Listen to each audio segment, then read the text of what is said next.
lagi dengan Minsani. Pada subtopik pertama, kita telah membahas konsep sustainability atau keberlanjutan. Pada subtopik kedua ini, kita akan melanjutkan pembahasan mengenai adanya paradoks antara consumption atau konsumsi dengan sustainability. Kemudian kita akan bahas dua tipe sustainability dan ditutup dengan diskusi tentang tantangan yang muncul untuk dapat menerapkan sustainability di lingkungan bisnis. Kita mulai dengan bahasan terkait hubungan paradoks antara consumption dan sustainability. Mengingat bahwa pemasaran merupakan faktor utama yang mendorong permintaan dan konsumsi di pasar, bagaimana marketing mencoba secara persuasif bertambahnya konsumsi di pihak pelanggan, ini akan mengakibatkan banyaknya sumber daya yang digunakan dan juga banyaknya sampah-sampah yang ada di lingkungan kita.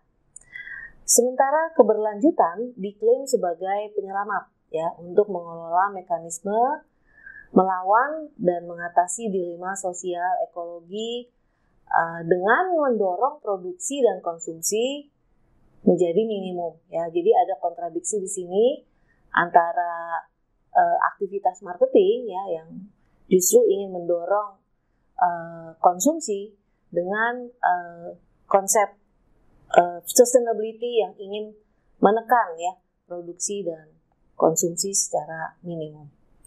Oleh karena itu dibutuhkan untuk sesuatu untuk mencapai keseimbangan antara konsumsi dan konservasi. Penting di sini bahwa konsumsi barang tidak dikompromikan pada saat yang sama efek minimal untuk perlindungan terhadap lingkungan juga masyarakat juga harus didapatkan. Jadi harus seimbang tidak hanya melulu keuntungan, tapi juga persoalan-persoalan sosial dan lingkungan juga harus didapat Tapi juga tidak melulu masalah sosial dan lingkungan karena bagaimanapun kita tetap harus punya nilai ekonomi. Terlihat mudah untuk menyeimbangkan ini, terlihat mudah untuk merumuskan, tapi pada prakteknya kita banyak sekali menemui tantangan.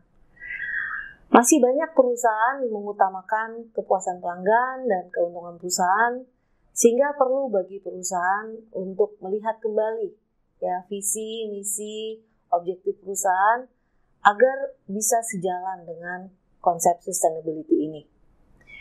Perusahaan perlu menambahkan kinerja perusahaan terkait dengan bagaimana perusahaan menyelesaikan persoalan sosial dan persoalan lingkungan. Jangan hanya kinerja dari sisi finansial. Sebagai implikasinya, apabila perusahaan mampu mengukur ketiga kinerja ini dan kinerja tersebut berjalan dengan baik, sebagai implikasinya akan meningkatkan kepercayaan pelanggan dan kesetiaan pelanggan, dan pada akhirnya keuntungan perusahaan pun akan bisa diraih. Kita lanjutkan dengan mendiskusikan tipe-tipe sustainability. Berdasarkan kapital atau modal perusahaan, sustainability bisa kita kategorikan menjadi dua bagian, yaitu sustainability yang lemah atau weak sustainability dan sustainability yang kuat atau strong sustainability.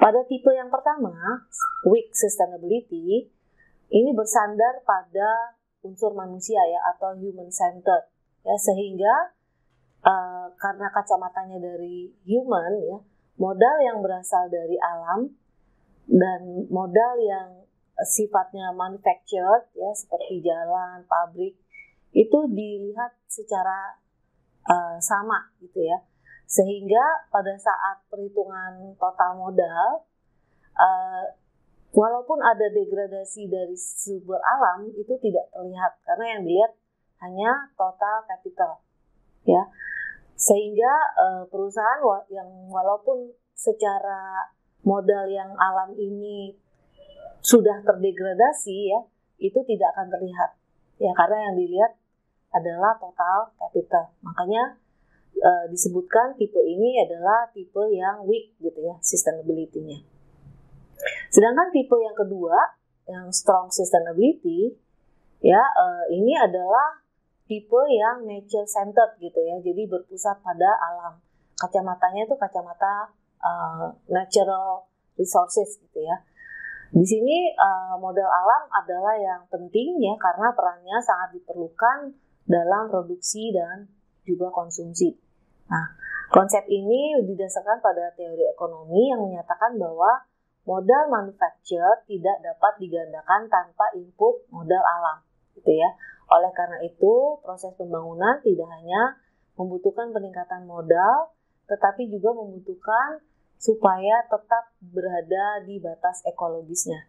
Oleh karena itu, pembangunan ekonomi tidak dapat dilakukan apabila sudah melewati batas yang sudah ditentukan ya, sehingga di sini terjaga ya, makanya dia dinamakan tipe yang strong sustainability. Setelah kita memahami ada dua pandangan dalam mengadopsi konsep sustainability, kita lihat tantangan-tantangan yang dihadapi perusahaan atau organisasi dalam mengaplikasikan konsep sustainability pada proses bisnis mereka. Yang pertama adalah ketidakmampuan membuat business case ya, atau biasanya inisiatif-inisiatif berkelanjutan ini dianggap menambah biaya gitu. Padahal yang terjadi terkadang sebaliknya. Ya, dengan adanya inisiatif-inisiatif berkelanjutan biasanya akan mengurangi konsumsi gitu ya, efisiensi penggunaan energi, dan pada akhirnya akan menurunkan biaya operasional. Ya, namun masalah bagi perusahaan mungkin lebih pada kesulitan untuk menilai inisiatif keberlanjutan ini dari sudut pandang moneter, ya, sehingga membuat CFO serta eksekutif lainnya tuh sulit ya untuk memahami sepenuhnya pentingnya pengelolaan berkelanjutan ini. Ya, jadi inisiatif-inisiatif seperti mungkin produktivitas naik gitu, itu sulit dilihat dari sisi moneternya. Yang kedua, seperti yang sudah disampaikan sebelumnya, adalah sulitnya menentukan matriks ya, atau mengukur sukses atau tidaknya inisiatif berkelanjutan tadi.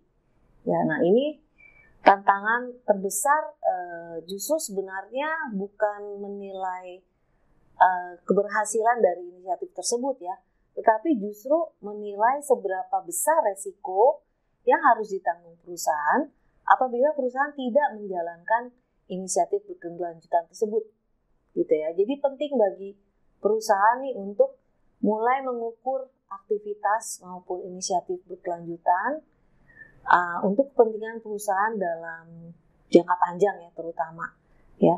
Jadi justru perusahaan tuh harus mampu menilai juga ya, bukan hanya berhasil atau tidaknya inisiatif keberlanjutan tersebut, tapi justru kalau tidak dilakukan seperti apa resikonya, berapa kerugian yang akan ditanggung.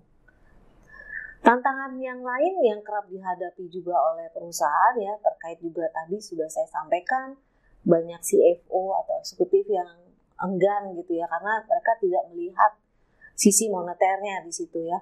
Nah, ini memang menjadi PR ya, bagaimana kita bisa meyakinkan senior management untuk mendukung praktek bisnis sustainability ini ya. Demikian juga dukungan karyawan, segenap karyawan. Beberapa usulan untuk mengatasi masalah ini bisa kita sampaikan ya di sini, seperti memperbaiki komunikasi ya. Misalnya dengan investor kita mungkin bisa berbicara atau berkomunikasi dengan bahasa yang berbeda gitu ya.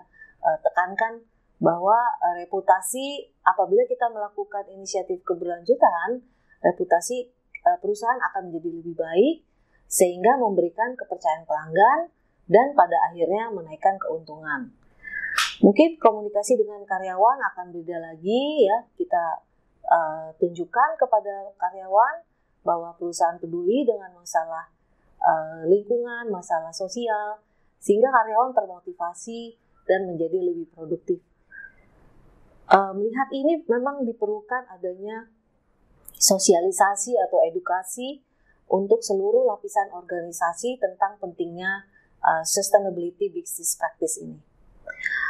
Usulan lain adalah perusahaan mungkin harus mulai menggeser ya fokus dari pengukuran jangka pendek seperti Key Performance Indicator, KPI ya, menjadi pengukuran yang lebih jangka panjang ya, sehingga ide-ide atau inisiatif berkelanjutan yang biasanya membutuhkan waktu implementasi lebih lama dapat dilaksanakan dan dapat dilihat ya, diukur hasilnya.